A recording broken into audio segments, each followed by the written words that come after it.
Hello everyone, இன்னைக்கு நம்ம இந்த வீடியோல BSNL-ஓட வைஃபை பாஸ்வேர்ட் எப்படி சேஞ்ச் பண்றதுன்னு ஸ்டெப் பை ஸ்டெப்பா பார்க்க போறோம். என்கிட்ட இருக்கிறது சைரோடெக்கோட மாடம். ஆல்மோஸ்ட் எல்லா ப்ரொவைடர்ஸும் இதுதான் கொடுப்பாங்க. உங்ககிட்ட வேற மாடம் இருந்தாலும் டென்ஷன் வேணாம். டிபி லிங்க், டி லிங்க் எதா இருந்தாலும் ஆல்மோஸ்ட் ஸ்டெப்ஸ் எல்லாம் சேமா தான் இருக்கும். உங்களோட வைஃபை பாஸ்வேர்ட் சேஞ்ச் பண்ண போறீங்கன்னா கம்ப்யூட்டர், லேப்டாப் ஆறு உங்களோட போன்ல சேம் நெட்வொர்க்கோட வைஃபை கனெக்ட் பண்ணிக்கோங்க. இல்லைன்னா லேண்ட் த்ரூவா இருந்தாலும் ஆகும். கனெக்ட் ஆனதுக்கு அப்புறமா ப்ரௌசர் ஓபன் பண்ணுங்க. குரோம், எட்ஜ், ஃபயர்பாக்ஸ் எதா இருந்தாலும் ஆகும். இப்போ அட்ரஸ் பார்ல ஐபி அட்ரஸ் டைப் பண்ணுங்க. ஐபி அட்ரஸ் தெரியலன்னா மாடம் பேக் சைட்ல கொடுத்திருப்பாங்க. ஐபி அட்ரஸ் டைப் பண்ணிட்டு என்டர் பண்ணுங்க. இப்போ லாகின் பேஜ் ஓபன் ஆகும். இங்கே யூசர் நேம் அண்ட் பாஸ்வேர்ட் கேட்கும். Usually default login details admin இல்லைன்னா பாஸ்வேர்டு அட்மின் ஒரு பாஸ்வேர்டா இருக்கும். ஸ்டிக்கர் மாடம் கீழே இருக்கும். அங்க கரெக்ட் லாகின் டீடைல்ஸ் பிரிண்ட் பண்ணிருப்பாங்க. அதை செக் பண்ணுங்க. லாகின் பண்ணதுக்கு அப்புறமா மாடம் செட்டிங் டேஷ்போர்டு ஓபன் ஆகும். எஸ், இப்போ ஓபன் ஆச்சு. இதுதான் டேஷ்போர்டு. இங்கே நெட்வொர்க்னு ஆப்ஷன் இருக்கு இல்லையா, அதை கிளிக் பண்ணுங்க.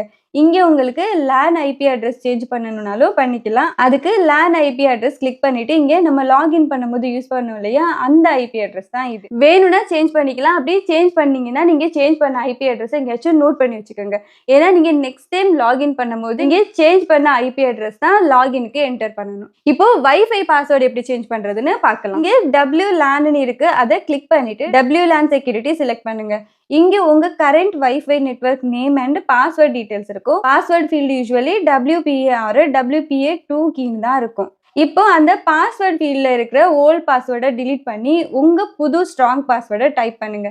Minimum 8 characters, mix of letters, numbers and symbols use பண்ணணும். எக்ஸாம்பிளுக்கு தமிழ் 1 2 3 8 மாதிரி. சிம்பிள் பாஸ்வேர்டு வச்சா கொஞ்சம் ஈஸியா கண்டுபிடிச்சிடுவாங்க. ஸோ ஸ்ட்ராங்கான பாஸ்வேர்டை செட் பண்ணிக்கோங்க. கொஞ்சம் செகண்ட்ஸ் கழிச்சு உங்களோட மாடம் ரீஸ்டார்ட் ஆகும். ரீஸ்டார்ட் கம்ப்ளீட் ஆனதுக்கு அப்புறமா ஓல்டு பாஸ்வேர்டை ரிமூவ் பண்ணிட்டு நியூ பாஸ்வேர்டை என்டர் பண்ணி கனெக்ட் பண்ணிக்கோங்க. ஸோ கைஸ், இப்போ உங்களுக்கு BSNL நெட்வொர்க்ல வைஃபை பாஸ்வேர்டு எப்படி சேஞ்ச் பண்றதுன்னு தெரிஞ்சிருக்கும்னு நினைக்கிறேன். இந்த வீடியோ உங்களுக்கு யூஸ்ஃபுல்லா இருந்தா லைக் பண்ணுங்க. அப்படியே BSNL யூசர்ஸ் கூட ஷேர் பண்ணி இதே மாதிரி யூஸ்ஃபுல் இன்ஃபர்மேஷனுக்காக நம்ம சேனலை சப்ஸ்கிரைப் பண்ணுங்க. நாளைக்கு இன்னொரு வீடியோல மீட் பண்ணலாம். Until then, bye.